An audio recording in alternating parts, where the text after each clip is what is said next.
Hi, my name is Brady Bass, and this is my persuasive speech. I will have no audience today because everyone's on spring break and I couldn't find anyone, all my family members out of town, so here we go. Everyone knows at least one person that uses tobacco products on a daily basis. What if I told you that smoking causes 480,000 deaths each year in the United States? So this means that nearly 1 in 5 deaths overall are caused by smoking. If death does not bother you, then what about money? Big tobacco companies in a year in the United States make more money than McDonald's, Microsoft, and Coca-Cola in a year for selling you something that helps you in no way whatsoever and is only killing you. We need to move past tobacco products.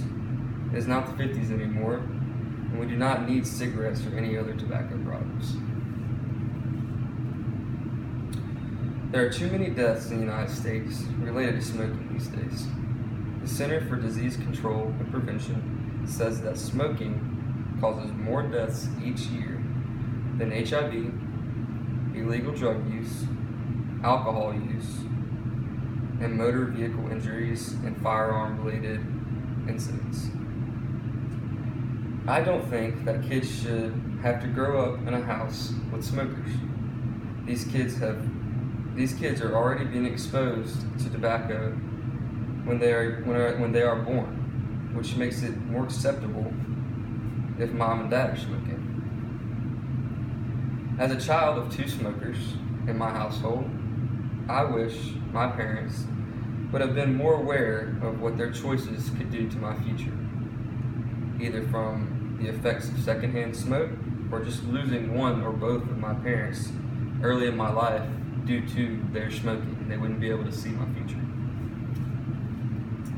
According to heart.org, secondhand smoke contributes to about 34,000 premature heart disease deaths. This is secondhand smoke, not firsthand smoke. 7,300 lung cancer deaths. Also.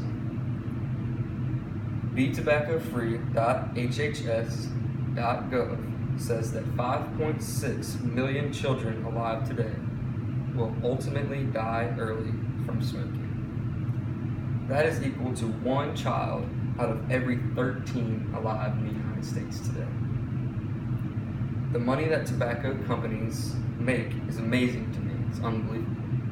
This is a business with extremely regulated marketing and very little marketing, but they still pull in billions.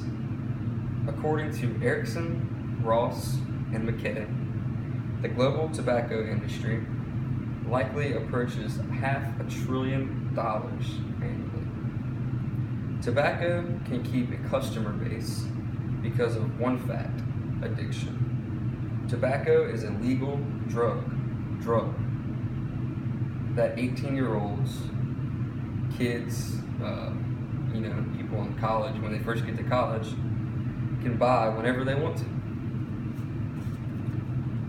If you look at the chart from drugwarfacts.org and look at all the dependence ratings, which is how difficult it is to quit, you can see that nicotine, which is found in all tobacco products, is higher than all the other drugs that were tested.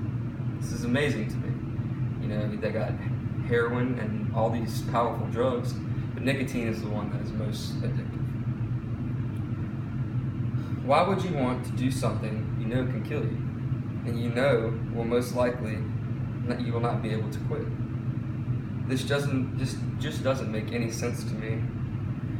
Humans should value life a little bit more than to poison themselves, don't you think? As stated by David Byrne, the true face of smoking is disease, death, and horror, not the glamour and sophistication that pushers in the tobacco industry try to portray. We need to implement stricter regulations on cigarettes. This could be from the smoking end of the spectrum, with fewer places allowing smoking, and even whole cities would deny it. This has started in some communities already. For example, our own city, Hammond, already didn't allow smoking in restaurants, but as of recently, they aren't allowing smoking in even bars anymore. We also need to focus more on the people who are selling the tobacco products themselves. Maybe tax them more for it, which is kind of happening now. We're starting to tax more, so cigarette prices will go up, and might force people to budget a little bit better and not buy these products. Also, regulations such as the one placed on Sudafed, we already see the one placed on Sudafed could be enforced. This regulation on Sudafed is that if a person comes in and purchases Sudafed in a pharmacy, you run their license, and it states how many packs of Sudafed they've purchased in the month, and if they exceed the purchase limit, they're denied the purchase and they won't be able to buy the Sudafed. So if this is placed on cigarettes, say they buy, say you get them 3 packs a month. If they've already gotten their 3 packs in that 1 month, then they will no longer be able to buy cigarettes for the rest of the month until the month ends. In conclusion, we are living in the year 2016. We are able to look up any bit of information that we could dream of. Why are people forgetting what tobacco has done to us and our ancestors for hundreds of years? We are living longer than ever by our innovations in medicine. We are arguably smarter than we have ever been. We are still in the past with a problem. Why are we still in the past with a problem that we have had for generations?